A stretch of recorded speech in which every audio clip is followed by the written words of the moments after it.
Thank you again for tuning in to Quick Fix Academy, where we build up. Today I want to talk about debt consolidation and how to pay off those credit card debts. Let's get into it. Credit cards are addictive because they disconnect us from the pain of paying to the pleasure of buying.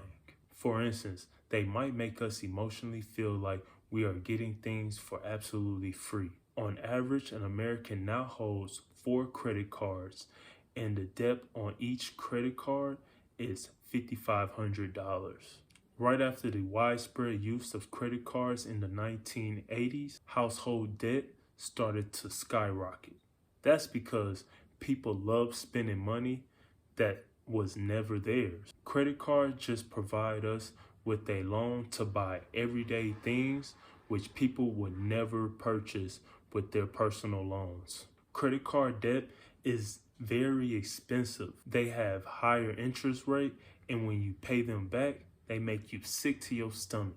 On average, interest rate on a credit card is about 19%, which is going to rise as the FED is increasing the interest rate. If you have several credit cards and you have credit loans on each of those credit cards, then you need to worry about it. Because if you have $5,000 in credit debt, then you will have to pay almost $1,000 in interest. This is not a good idea, especially when the interest rate on a personal loan is way less than that.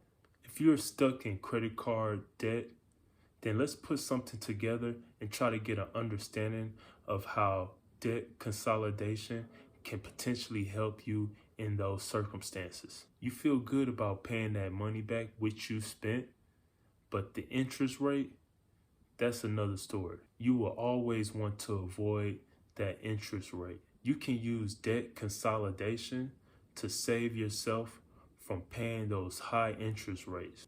But unfortunately, you will have to pay those interest rates. That's just the way it is.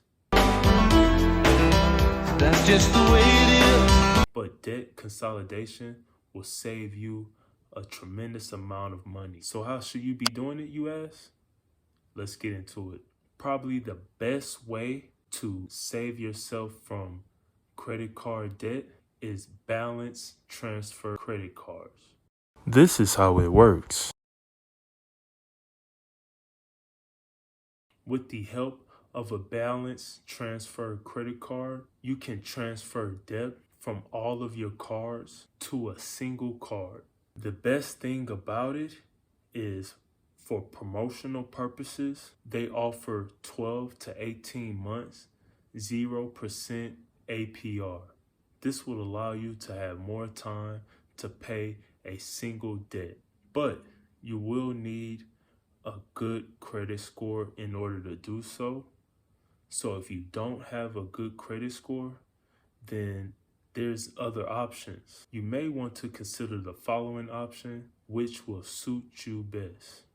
Also, after the 0 APR percent, you will have to deal with a higher rate of APR. The second option that might suit you is getting a consolidation loan from your bank or through an online lending website. And at the end, you will get a lower APR rate.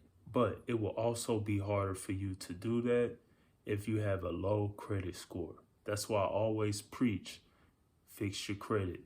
If you can't get a consolidation loan from your bank or a lending service, then another option is a home equity loan. Now, this loan isn't your best option when it comes to paying down your debt consolidation, because if the loan is too big and you're not able to pay that loan back, then you can potentially lose your house. But since the interest rate is sometimes lower than a personal loan, this can be your best option if you have small to medium amount of credit card debt. And another option that you have available for debt consolidation is a debt management plan. It will not hurt your credit score at all, and you can stretch that loan for about 3 to 4 years with a fixed monthly payment. Now, if you like that video, please support me by hitting that like button and subscribing to the channel. Thank you for tuning in to Quick Fix Academy, where we build up. Make sure you follow us on Instagram at Quick Fix Academy, and always utilize your gifts. Thank you.